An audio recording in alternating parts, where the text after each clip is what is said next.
Bienvenidos a este espacio. Hoy estamos en Salva tu Bolsillo con el doctor Gabriel Amaya. Él es abogado experto en pensiones y nos va a contar todo lo que tenemos que saber en estos días para asumir lo que viene con la reforma pensional.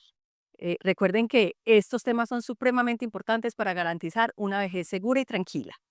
Doctora Amaya, buenos días. Muy buenos días, buenas tardes para los que nos escuchan en cualquier hora del día. Es un placer, pues, para mí, Olga, estar contigo y poder orientar en la medida de lo posible a las personas a la hora de tomar alguna decisión y que estén enterados en cuanto a la reforma pensional, que, dicho de paso, o sea, la ley 2381 de 2024, la cual entra en vigencia el 1 de julio del 2025. Así es. Gabriel, muchas cosas pasan en estos días. Escuchamos esta semana al presidente de la Corte Constitucional diciendo que iba a tomar decisión sobre esas demandas que se presentaron en los próximos días. ¿Qué es lo que podemos esperar que ocurra? Perfecto, pues yo creo que es el mejor contexto que podemos tener. Estamos hablando de que hoy estamos a febrero del año 2025. La reforma, como lo dijimos, entra en vigencia este año, pero ciertas articulados, algunos articulados de la reforma ya tienen vigencia, entraron en vigencia una vez promulgada la norma. ¿Qué puede pasar? Es la pregunta del millón. Esto es el país del Espíritu Santo.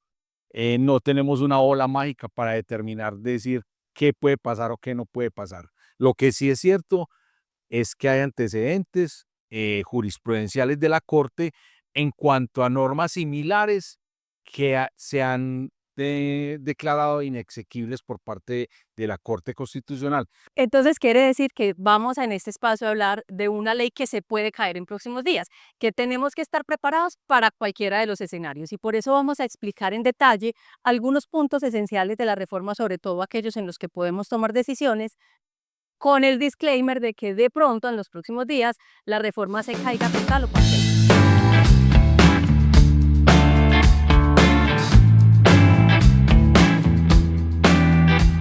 Perfecto. Eh, Dime tú por cuál Perfecto. quiere que empecemos.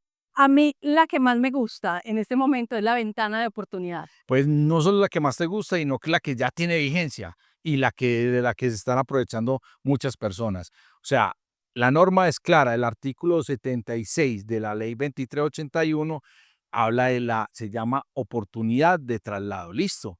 ¿Qué es la oportunidad de traslado? Le da a las personas que tengan más hombres, más de 900, mujeres más de 50 semanas y les falten menos de 10 años, perdón, 10 años para pensionarse, estén en ese rango de trasladarse solamente, eso sí, con la doble asesoría, tanto la del fondo privado como la del fondo público. Eso es la oportunidad de traslado. Entró en vigencia a partir del año pasado, del 1 de junio, y va tienen 2 años para hacer uso de este beneficio. O sea que el que quiera aprovechar trasladarse de un fondo privado a un fondo público o al revés, tiene hasta el 1 de julio del 2026. Doctor, ¿a quiénes les puede convenir trasladarse? Primero, a las personas que tengan unos salarios altos, estoy hablando de más de 2, 3 salarios mínimos hacia arriba, los promedios. ¿Por qué? Porque estando en el fondo público de Colpensiones, su pensión podría eventualmente estar mejor reconocida. Eso se llama obtener una mejor tasa de reemplazo, que va desde el 65% hasta el 80% máximo, dependiendo de las semanas que haya cotizado. Esto es como el principal beneficio que tienen estas personas, porque cuando hablamos del reconocimiento en el fondo privado, tiene muchos factores que lo afectan, entre ellos la edad de la pareja, los hijos, y en términos coloquiales se habla de que el reconocimiento en un fondo privado está alrededor del 35%. Los que se ganan buena plata, era Que mejor tal estar en el privado. con un salario mínimo ni se traslade porque en uno o en otro es igual. Mejor, Mejor, pues sí, el privado porque tiene sí 1.150 semanas, o sea, yo tendría la posibilidad de cotizar inclusive 3 años menos en el fondo privado que en el público.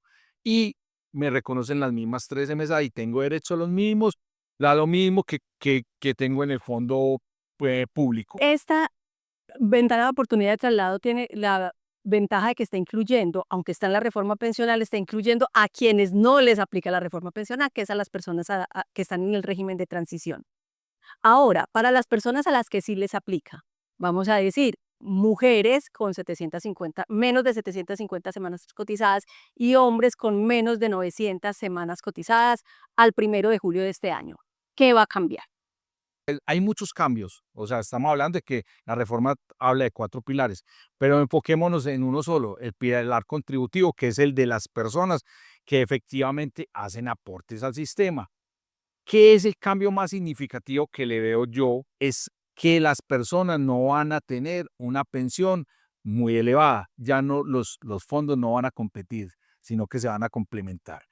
Eso es lo principal. Entonces, ¿qué pasa con la complementación? Todas las personas que devenguen menos de 2.3 salarios mínimos van a quedar cotizando en Colpensiones, o sea, todo el cúmulo de la población, todas las personas, o sea, ya no va a haber distingos, yo estoy en un fondo privado, en un público, no.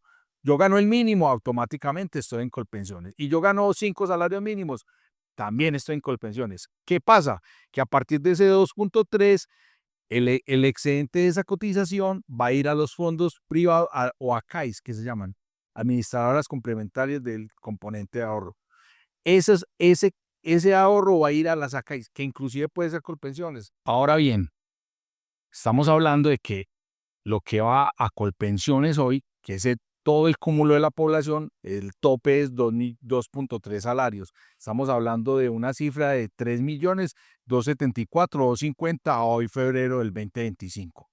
Entonces, las matemáticas sencillas que podemos hacer es que si la pensión, si el reconocimiento de esa pensión está con el rango sobre ese tope, el 80% de esos 3.274.000 serían 2.619.000. O sea, no hay en Colpensiones pensión de más de 2.620.000. A hoy, Si fueran precios si de hoy. fuera hoy. Y eso le estamos hablando del promedio, porque ellos toman un promedio de los 10 últimos años. O sea que ese tope tampoco sería tan caro. Este es un ejercicio que hacemos como para que la gente se ubique en qué estamos. O sea, Gabriel, cuál es y es el deseo. claro, porque entonces quienes devengan más no es que no vayan a cotizar el resto, van a cotizar el resto de ahí en adelante en lo que usted mencionaba como acá ahí.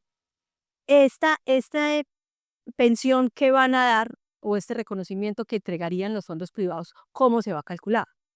De la misma manera que se está haciendo hasta hoy en día. Entonces, hoy no podemos, o sea, yo no le puedo decir a las personas, usted en el fondo privado no sé cuánto tiene. Y el cálculo que le hacen son unos cálculos que son muy matemáticos y que tienen que ver con muchos factores, que como lo decíamos antes, tiene que ver con la edad de la persona, con la edad de la pareja, con la edad de los hijos, cuántos hijos tiene, porque todo eso, como es ellos hoy trabajan como un seguro previsional, entonces todo eso lo tienen que proyectar para poder de ese ahorro hacer los cálculos para sacarle Eh, lo que les Ahí corresponde es, por pensión. ahí creo que es bueno recordar que en los fondos privados no hay subsidio, aparte pues de quien devenga el salario mínimo, de ahí en adelante no hay subsidio para nadie, sino que lo que se hace es distribuir los recursos A ver, lo que ahorrados. estás diciendo es importante, o sea, no es subsidio, o sea, los subsidios están en Colpensiones, que por eso es parte de la crisis de la reforma, y a eso fue que se debió esto. Los subsidios son muy altos, lo que tiene que reconocer el gobierno. Recuerde que lo que se saca es de lo que la persona ahorra, pero recordemos también, y no echemos de lado, que el RAIS se llama Régimen de Ahorro Individual con Solidaridad, tiene un componente solidario y ese componente solidario implica que con eso ayuda a otras personas. Te lo digo es porque si hay subsidios, no sería la palabra técnica, pero sí los hay. ¿Por qué? Porque, por ejemplo, la garantía de pensión mínima está basada en un subsidio. Por O e- sea, por lo que tiene la apar- persona, no apar- vea. Aparte del mínimo, todo el que gane por encima está es con su ahorro. Sí, Ujú. eso es. Bueno, ahora, doctor, precisamente ve uno mucha gente que dice, yo no quiero entrar en esta reforma, no quiero que me coja porque me quisiera, por ejemplo, pensionar en Colpensiones con un buen salario, y están como loquitos pagando el cálculo actuarial.